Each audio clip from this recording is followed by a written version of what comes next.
Our next speaker is Dr. Ravi. He is the medical superintendent and center head of Tirupur branch of the Eye Foundation group of hospitals, and he will be sharing his pearl today. A very warm welcome to you, Dr. Ravi. Thank you, Dr. Satyajit, for having me here. Can you share your screen? Can you see the screen? Yes. Yes, yes. I'm going to speak today on, again, another technique of handling the immature cataract. I think both Dr. Neeraj and Dr. Balasubramaniam spoke about beautiful techniques to manage intermittent cataract. But luckily, they didn't mention about the technique which I'm going to speak today. As you all know, the most difficult and important step in this intermittent cataract is obtaining a good capsular excess because of the tendency towards rhexis extension and a wraparound capsular tear and the risk of nucleus drop.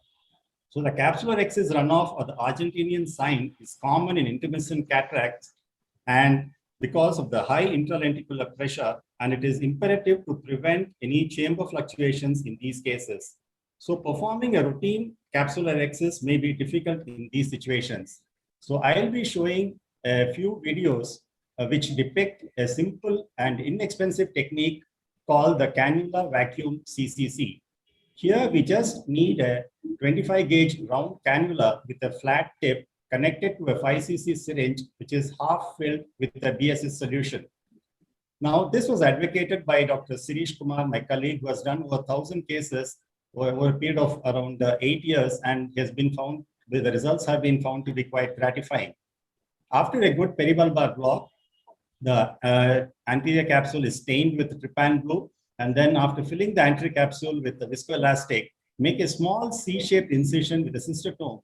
And using the cannula, you can just go underneath, clear up the liquefied cortex, just go underneath the base and just create a vacuum by pulling up the piston of the syringe so that it holds the capsule, and using a circular motion, you can just keep on making a capsular excess. Each time you have to just clear up the cortex and then go to the base of the rhexis, hold the rhexis with the syringe, creating a vacuum, and then you can complete the rhexis. The main advantage of this technique is that you don't have to come out of the anterior chamber, and you can just complete the entire rhexis without coming out of it, and even you can clear up the cortex, which prevents any visualization.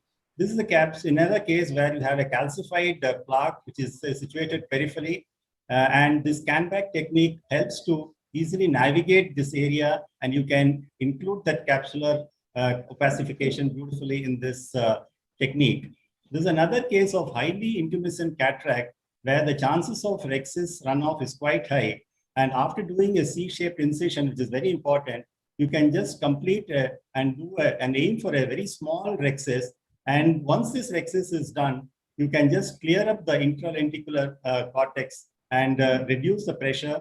And then the entire procedure becomes quite easy, as you can enlarge the incision using a Utrata forceps. And then once this amount of rhexis is obtained, you can always proceed with the phacoemulsification in the way you naturally do it. And then if you find that even after placing the intraocular lens, the rhexis is small, you can do a third rhexis using a rhexis forceps and a Utrata forceps. And the Vanas is to just extend the rhexis to get an adequate capsular wrap and to prevent any anterior-capsular phimosis. So the main advantages of this technique are it is quite inexpensive. You get a good controlled rhexis without withdrawing the cannula, and you get both simultaneous aspiration and rhexis, and there are reduced chances of rhexis runoff. Of course, I won't say we don't get the runoff, but the chances are quite less. Thank you. Thank you, Dr. Ravi, for can you stop sharing the screen? Thank you very much, Dr. Ravi, for showing yet another way of dealing with an intermittent cataract.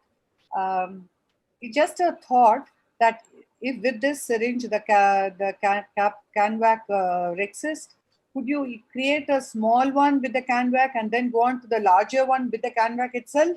Or would you do the small one with the CanVac and then go the regular way? I mean, it doesn't matter. It's just that I wondered whether you could do double. I would prefer to do a smaller one with the CanVac, and then once the intralenticular pressure comes down, you can just do a IA and reduce the pressure. Then, of course, the second step becomes easier. And I think it's very important in these, when you're raising a flap in these intermittent cataract, is to raise a small flap and have it lying on the surface of the lens instead of being lifted up, because that itself could trigger off a rexus extension, and then keep the re-grasping and grasping and complete it. I don't think there is too much of discussion in this particular case because he's shown a wonderful technique. Ma'am, I wanted to know Ramamurthy sir's views on this vacuum needle process of doing capsular rexus. CanVac capsular rexus. CanVac. Dr. Ramamurthy, before that, I wanted to know how easy or difficult it is to learn this, because to me, it looked that you really need an expert doing it. Otherwise, you can get into trouble. Technique. You have to hold the syringe in one hand and get the... Oh, absolutely, I agree. As Ravi mentioned, Shrish does it and it seems to work well in his hands. I even talked to him, instead of, aspirating with a syringe and holding it, why not use a IA, aspiration cannula, and hold the edge of it and go ahead. But he says that, and I know that he does it routinely. He has even published on this and it seems to work well in his hands, but I think it requires an extreme degree of control. And even Shri Ganesh has been showing these videos of holding it with the bimanual. He does the enlargement of the rexus, and even the rexus he has shown in few places. But I think I tried doing it for a few cases. It's not as predictable as going with a micro rexus forceps from a side port and kind of holding it very close to where you want to do it. I think it gives me more control with the micro rexus forceps somehow.